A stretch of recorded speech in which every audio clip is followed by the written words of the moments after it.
Hi students, it's Dr. Marks and we are still talking about confidence intervals, but in this lecture we're going to learn how to actually construct them. I gave you some examples in the last lecture, but you don't know where those numbers actually came from.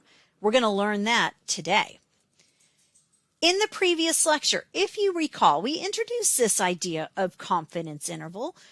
And in that case, we were creating this range, right? This range of possible outcomes.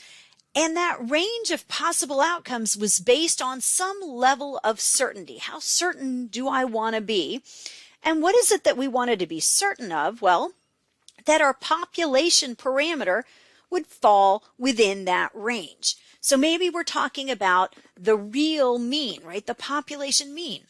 I can get a sample, I can estimate it, but I want to know what's the probability that the real parameter, the real population mean, falls within a specific range. Well, that's that idea of confidence intervals. From that lecture, we understood that if we want to be more certain, for example, we talked about 95% certain, which is a high level of certainty, but maybe I want to be 99% certain.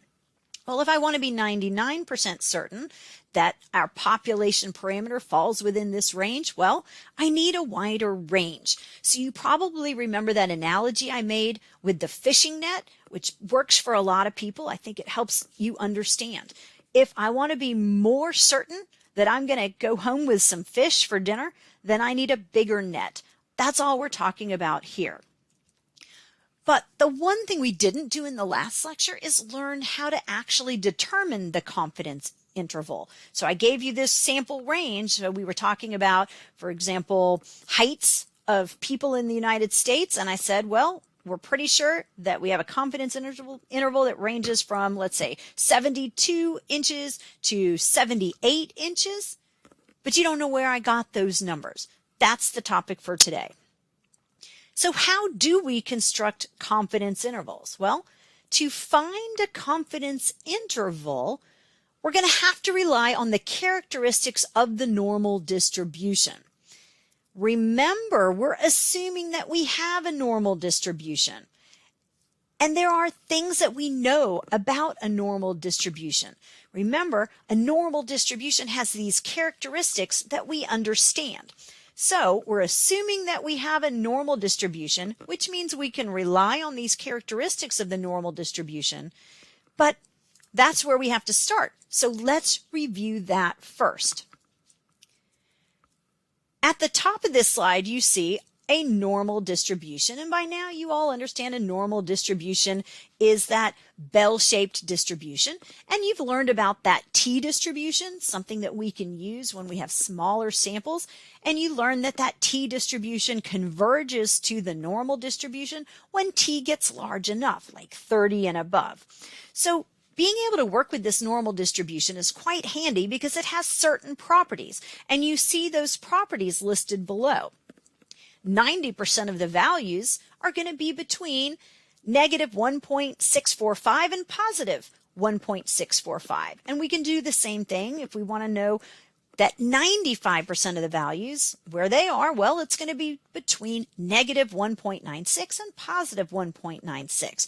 And then you see the same thing for 99% of the values. Well, we don't necessarily want to memorize those, but we do need to understand that these are characteristics of the normal distribution that we can rely on, and that's going to allow us to make our confidence intervals. So let's start with 90%. If we look at our normal distribution, we just said that 90% of values are between negative 1.645 and positive 1.645. And so I've got a graphic there that would help you kind of visualize that, right? And so that's giving us our confidence interval highs and lows, but you're going to have to see that I'm going to have to do some transformation. So I'm going to use that fact about the normal distribution when I'm dealing with a confidence level of 90%. Well, if I'm dealing with a confidence level of 95%, now you see what just happened. Those upper and lower bounds just changed, and now we've got 95% of the values between negative 1.96 and positive 1.96. A second ago, it was a different number. Same thing, if I want to be 99% confident, then we've got these values that I know 99% of my values are going to fall between negative 2.575 and positive 2.575. Now, I am not going to ask you to memorize those things, but I do expect you to understand when we pull them all together, look what's happening. Look at 90% confidence and then go to 95% and 99. Do you see what's happening? That 90% of the observations lie between negative 1.65 and positive 165, right? 1.65. But then for 95%, oh, what's happening? That range is getting wider, right? Wider. And if we look at 99%, it's getting even wider.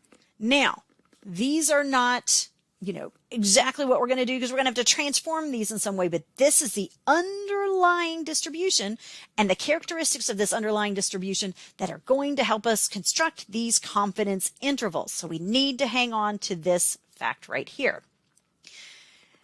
We do want to make sure at this point that you understand that these numbers that we have outlined, right, in blue, they come from the normal distribution because we're about to use those. From this information, we can define a confidence interval. For example, a confidence interval is going to be defined as, if I'm at the 95% level of confidence, it's going to be my estimate plus or minus 1.96. You see where that comes from. That comes from the normal distribution, multiplied by the standard error, our estimate of the standard error. So maybe we're talking about the sample mean. Remember, we're using sample means to infer things about the population mean. So I've got a sample, I can calculate the mean, and now I want to get the confidence interval at the 95% level of confidence. Well, to do that, as we just said, plus or minus 1.96 multiplied by the estimate of the standard error. But maybe I don't need to be 95% confident. Maybe I can be, maybe I need to be more confident. So I want to be 99% confident. So that would be better than being 95% confident. Now look what happens, guys. Same equation, but we have to plug in a different number. Our confidence interval for 99% is going to be our estimate, perhaps our sample mean, if we're looking at a confidence interval for means, plus or minus 2.58 multiplied this by the standard error. So what just happened? Instead of 1.96, we had to switch to 2.58, but that's the only thing that changed in the equation. And again, that's tied to these characteristics of the normal distribution.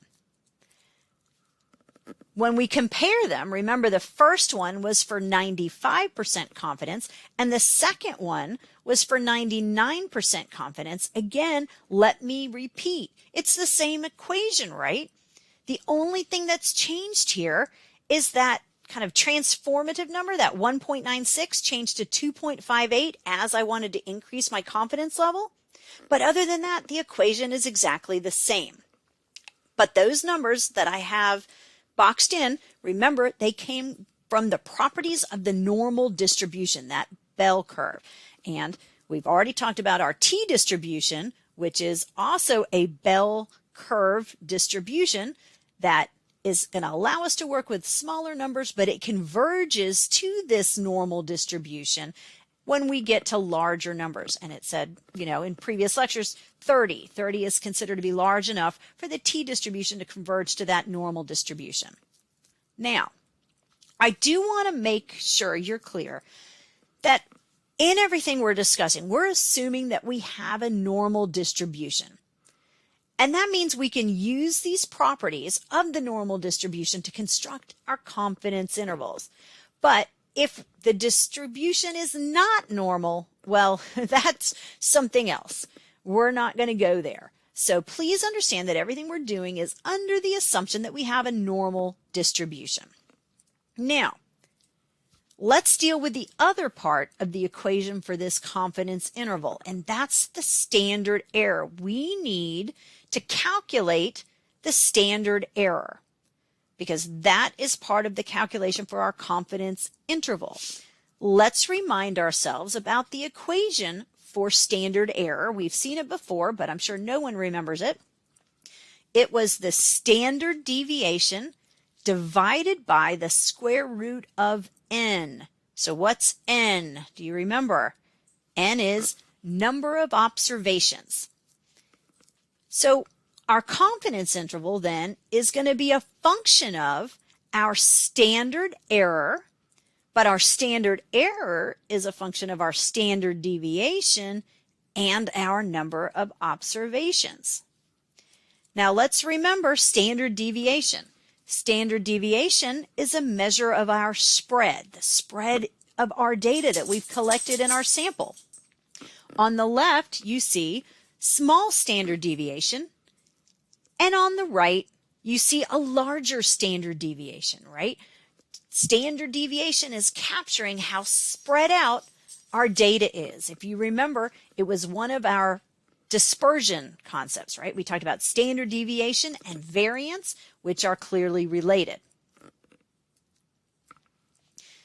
Now, standard error can be a little confusing to understand.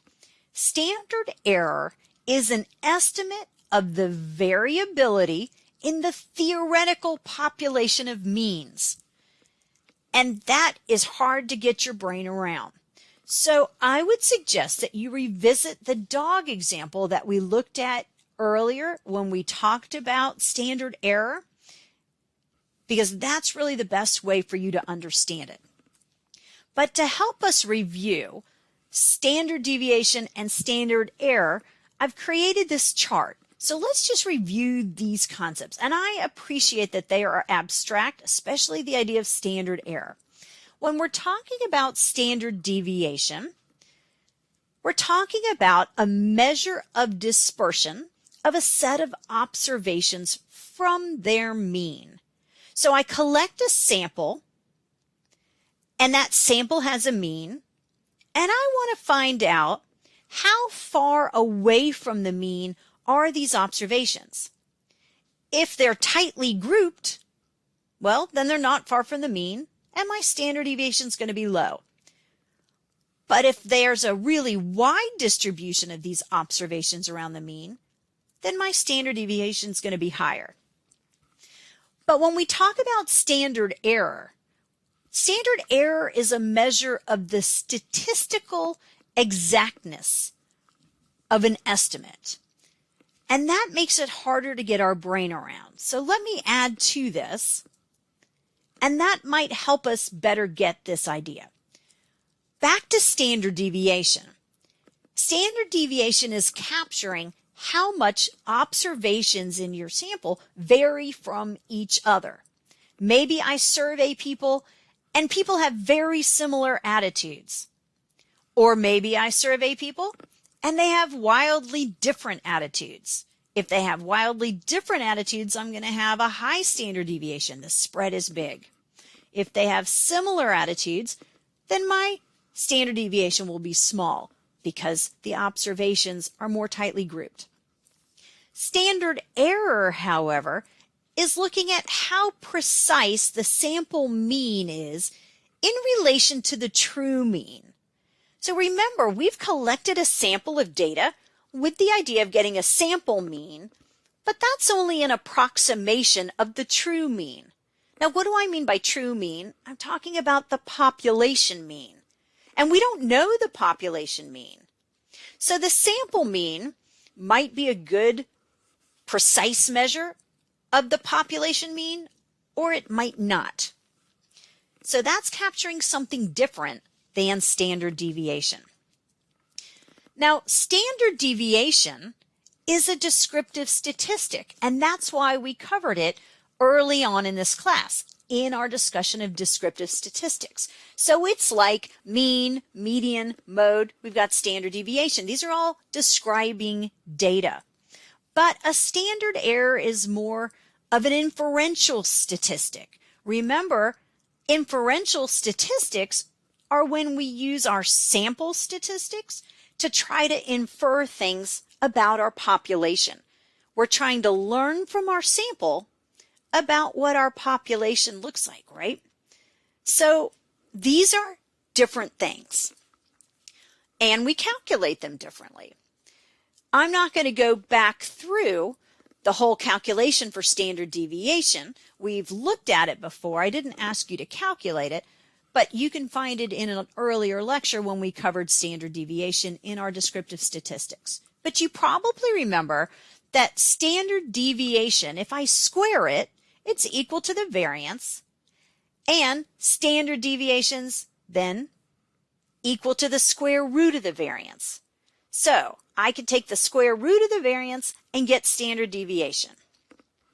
The standard error, our estimate of the standard error, on the other hand, if you look on the right, we start with standard deviation and we divide by number of observations, the radical of the number of observations. All right, so standard deviation divided by the square root of the number of observations. So these are not the same calculation. We're taking standard deviation and we're transforming it a little bit by dividing it by the square root of observations. Finally, with standard deviation, as our n increases, so think about it, we take a larger and larger sample, right? N is number of observations. So as our n increases, our number of observations gets larger. Well, we just get a more specific measure of the spread.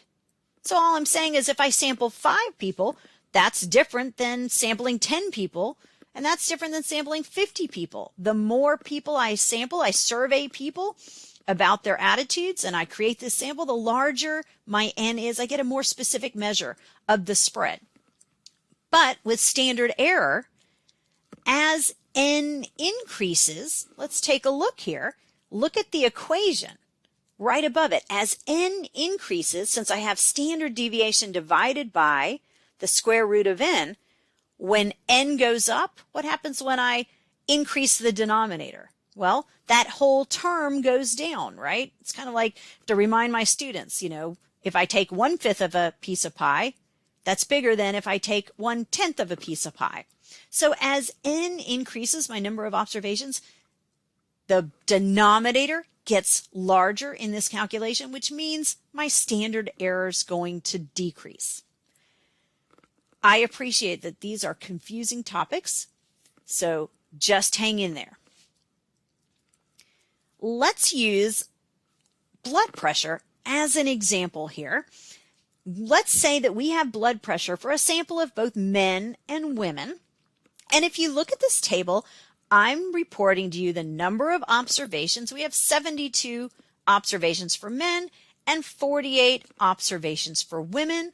I've given you in the second data column the mean blood pressure. It's 88 for men, it's 79 for women. And I've given you the standard deviation. It's 4.5 for men and 4.2 for women. Let's say we want to create a confidence interval, and we're going to create a confidence interval around the mean for men. So I'm not dealing with women right now. Remember, we have to have a level of confidence. So let's say we want to be 95% confident. And as I've said before, this is a good level of confidence, right? No one's going to look at a study that reports 95% confidence and say, oh, that's horrible. So this is good. So if we report results that are 95% confidence, we will have done a good job. We would have done due diligence. So keep in mind what we're saying here. When we say we want to be 95% confident, we're saying we want to be 95% confident that our confidence interval, once we find it, contains the population mean. That, in other words, we've gotten it right. All right. To do this, remember what our equation looks like. We need an estimate of our standard error. Remember, we've got to use that plus or minus that number from the normal distribution multiplied by our standard error. So we have to calculate our standard error. And remember, our standard error is a function of the standard deviation. So we have our standard deviation, right? And we know how to calculate that from Excel. We don't have to do it by hand. We know that Excel and other statistical packages will spit out a standard deviation for us if we give it our data, right? So there's our equation for standard error, remember. Standard deviation divided by the square root of n, where n is our number of observations. So everyone here should be able to just plug in the data from the table. Do you agree that we're going to get 4.5 on the numerator, and then on the denominator, since we have 72 men, remember we're only looking at men right now, we have the square root of 72, which is 4.5 divided by 8.49, and when I do the math, I get an estimated standard error of 0.53. All right, I'm going to need to use that. Standard error is 0.53. So now let's find a confidence interval. Remember, we need to use this equation, right in the middle of our screen, that our estimate, which is going to be the mean, the sample mean, plus or minus 1.96 multiplied by our estimate of the standard error. And I'm reminding you, we're going to be using the 95% confidence level. So remember, that's where I got that 1.96. So now let's calculate a confidence interval. We're going to find a lower bound and an upper bound.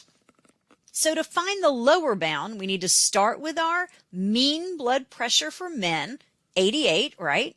And then we're going to subtract off 1.96 multiplied by that standard error that we just calculated, 0.53. So the lower bound gives us 86.96. So we have a confidence interval that's going to start at 86.96. Now we need to do the same thing to get the upper bound. So again, this is a confidence interval around the mean. So start with our mean, but this time we're going to say plus 1.96 multiplied by our standard error, which is 0.53. That gives us 89.04. So what are we saying here? We are 95% confident that the range of blood pressures 86.96 to 89.04 contains the population mean. In other words, we're 95% confident that we've gotten it right, that the true parameter, our population mean, falls within this range. What if instead we want to be 99% confident? So now let's find the 99% confidence interval. So again, we have our standard error of 0.53. And this is going to be a confidence interval around the mean.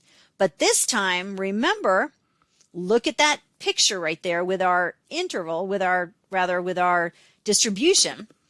We see here that 99% of the observations fall between negative 2.58 and positive 2.58. So now I have to use that number. All right, let's find the lower bound. The lower bound of our confidence interval is going to be our mean, which is 88, minus 2.58. You know where that came from, right? Multiplied by our standard error of 0.53. That gives us 86.63. Finally, let's do the same thing and calculate our upper bound. Our mean of 88, but now it's going to be plus 2.58 multiplied by our estimate of the standard error, which is 0.53. That gives me 89.37. All right, so let's put this all on one table together. Remember, we're just looking at men right now. We tried two different confidence levels, 95% and 99%. And when I had 95%, I had a slightly different lower and upper bound than when I had 99% confidence. So when I compare those, do you agree, look at my note in yellow, that the 99% confidence interval is just a little bit wider? Not a lot though, right? It's just a little bit wider. So again, let's go back to that kind of silly analogy that I keep talking about with the fish. If I want to be more confident that I can catch some fish, then I need to use a bigger net. And that's what we're doing here.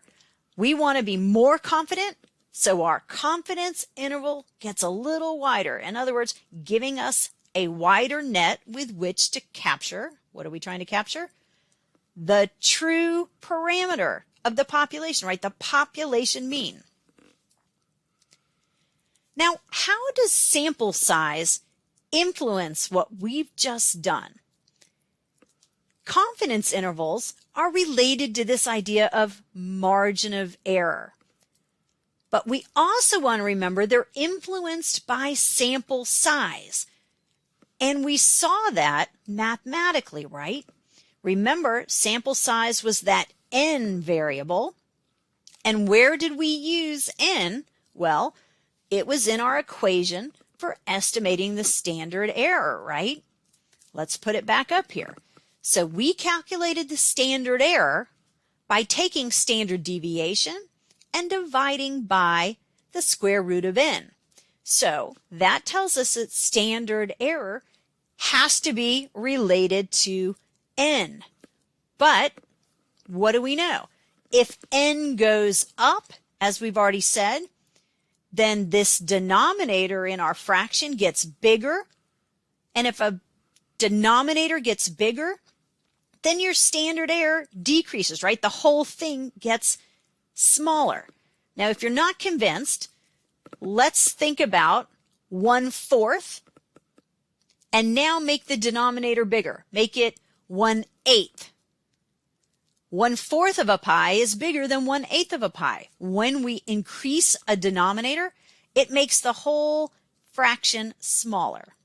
So that's just a mathematical concept that should be clear. Now, let me ask you this question right here. If standard error is smaller, because we just captured more observations, right? Our n went up, we captured more observations, which is a good thing, right? If our standard error is smaller, then what happens to our confidence interval? What happens to our confidence interval? Think about that for just a second. So our n went up, which reduced our standard error. What does that do to our confidence interval? Well, let's look back at our equation. Remember, our confidence interval is going to be equal to our estimate. If we're looking at confidence intervals around the mean, that's our sample mean plus or minus 1.96 if we're at the 25%, rather 95% level, multiplied by our standard error. So the thing we need to focus on is that right there, our standard error. So what happens if our standard error goes down? What happens to our confidence interval, guys? Does it get bigger or does it get smaller? Everyone agree that our confidence interval gets smaller, right? Because now we're starting with our sample mean plus or minus a smaller number. Our confidence interval gets tighter. But that should be intuitive, right? We've collected more data, which means our standard error goes down. So now this range that we're 95% certain that our population parameter is going to fall within, well, now it's just a bit tighter. More data can have that kind of beneficial effect. Let's do some more practicing. We've got blood pressure for this sample of men and women, but now let's create a confidence interval for women. We've done men. Let's look at women and practice. again, let's allow ourselves to be 95% confident, and we're going to move towards constructing our confidence intervals. Don't forget, we have to start by getting the standard error, and that's going to require a little calculation. Standard error, don't forget, is a function of the standard deviation, right? And I've given that to you. So all we have to do is plug in to this equation just like we did before. So we see that standard deviation for women is 4.2, and we need to divide that by the square root of n, our observations I've given to you in the first data column, 48. So calculate the standard deviation, 4.2, calculate the standard error. It's 4.2, the standard deviation, divided by the square root of 48, the number of observations. That's going to give us 0.61. So when we're creating confidence intervals for women, we've got to work with this standard error of 0.61. And that's different than the standard error we got for men by just a little bit. All right, so back to our equation to find our confidence interval with 95% confidence. Remember, we start with our estimate, which in this case is our sample mean, and we're basically building in some margin of error. So we're saying, all right, we're going to build a little margin of error above the mean and a little bit of margin of error below the mean. So 1.96 is our scaling factor there, right, when we're looking at 95% confidence, multiplied by the standard error. So exactly what we just did a second ago.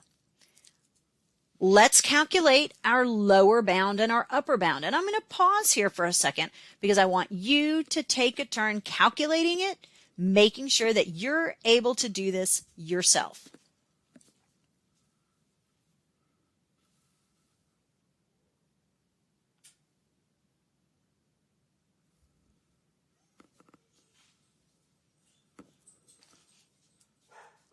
All right, if you need more time, go ahead and pause for just a second.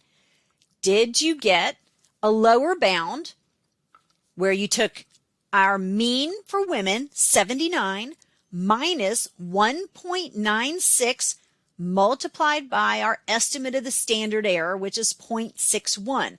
So our lower bound is 77.8. Take a second to calculate the upper bound.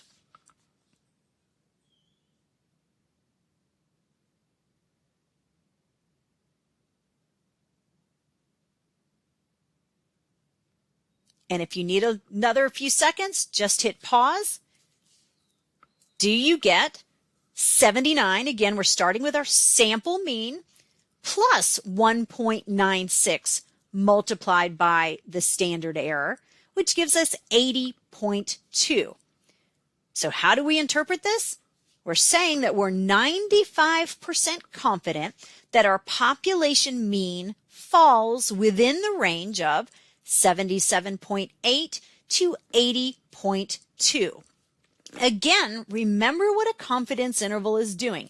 It's creating that net that increases the chance that we catch the population parameter, the real population mean in this case.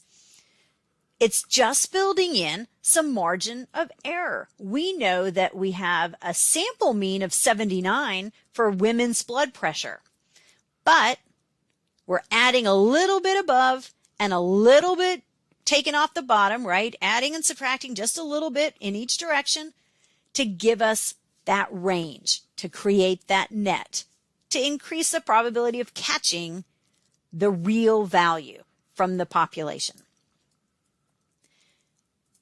For comparison, let's now let n increase, because we just did that kind of thought exercise a minute ago. I said, hey, what if n increases? But now let's let n increase. So instead of 48 observations for women, we've got 83 observations for women. Remember, that's going to change our standard error, right? Look at the denominator. You see the square root of n. So now calculate your standard error.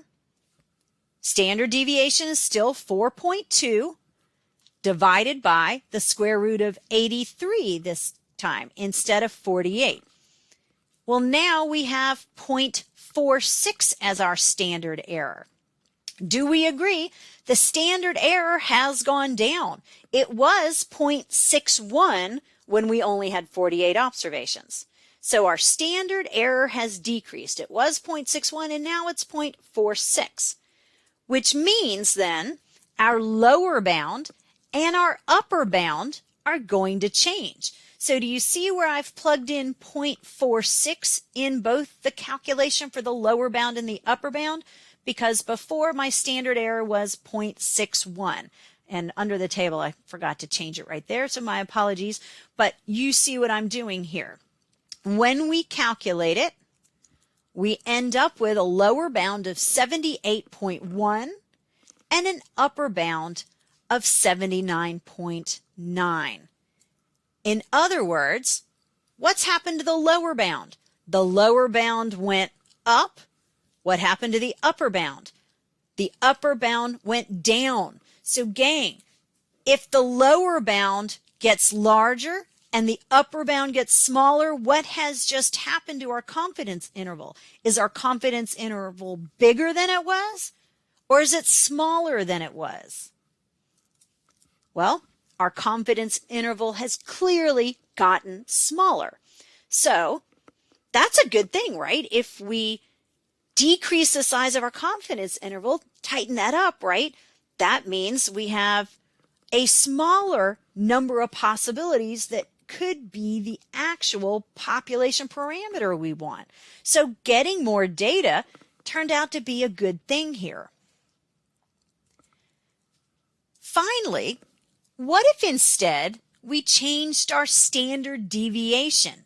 Let's let our standard deviation decrease. Now, you should understand what it means when I say our standard deviation decreases, right? Standard deviation is a measure of our spread. So if our standard deviation goes down, that means our observations are more tightly grouped than before. So before our standard deviation was 4.2 and now it's 3.8. Again, we have to calculate our standard error, our standard error using this equation. So now standard deviation, the numerator has changed. Well, before it was 4.2, now it's 3.8. I don't think I have to calculate this to prove to you that our standard error has decreased, right? Our standard error has decreased. So what does that do to the confidence interval? What is that going to do to our confidence interval, guys? Our standard error is now smaller than before. Well, let's look back at our equation.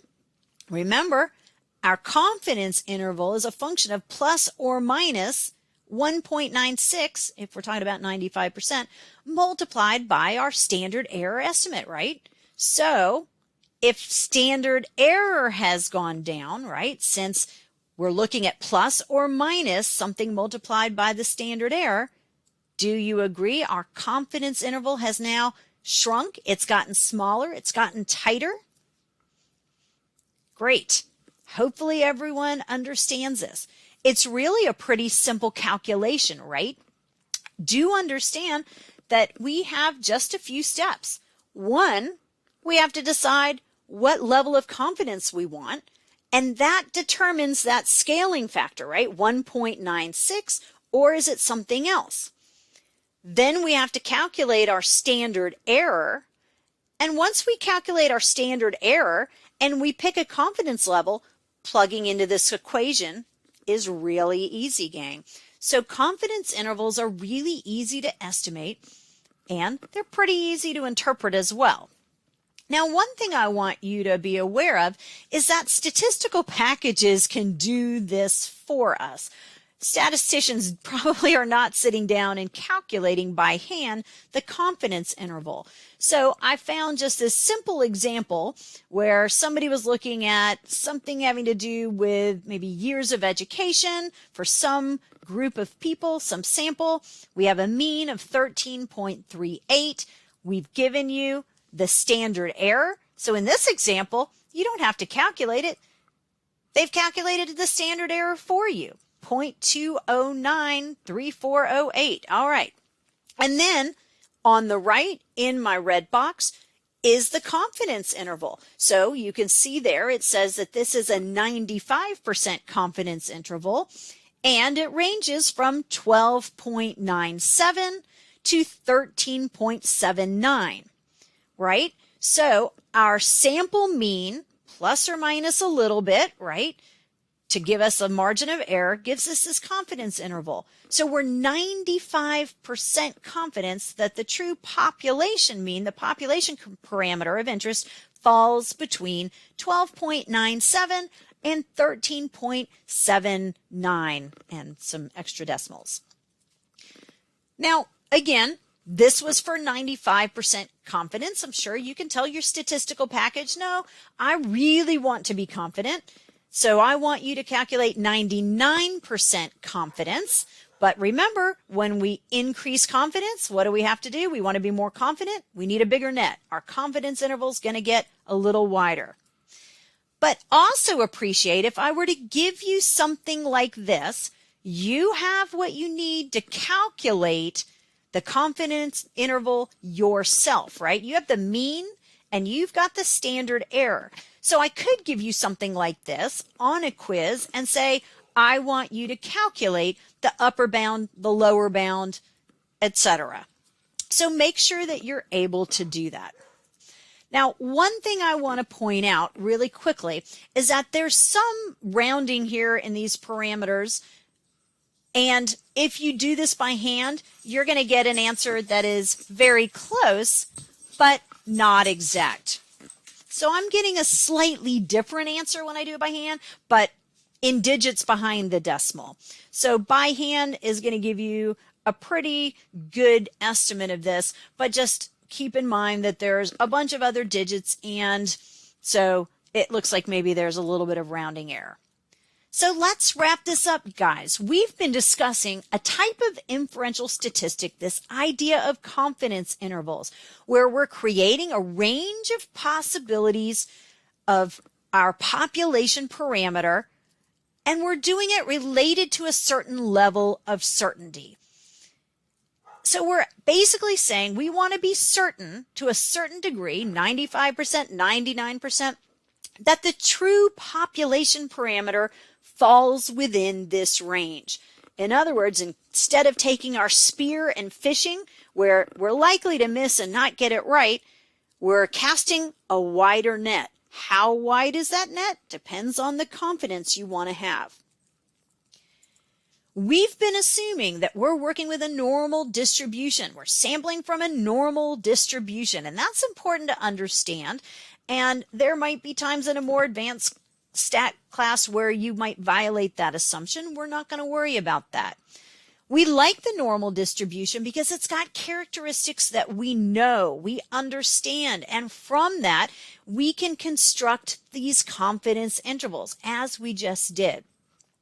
We also took a look at what happens when we want to be more certain, right? If you want to be 99% certain instead of 95% certain, so you need to understand how that impacted confidence intervals. We also increased sample size, and just for fun, we also changed our standard deviation. We know that statistical packages can report this for us, so part of this is that we want to be able to interpret correctly if somebody were to give us a report that had statistical data, so we're going to do some of that.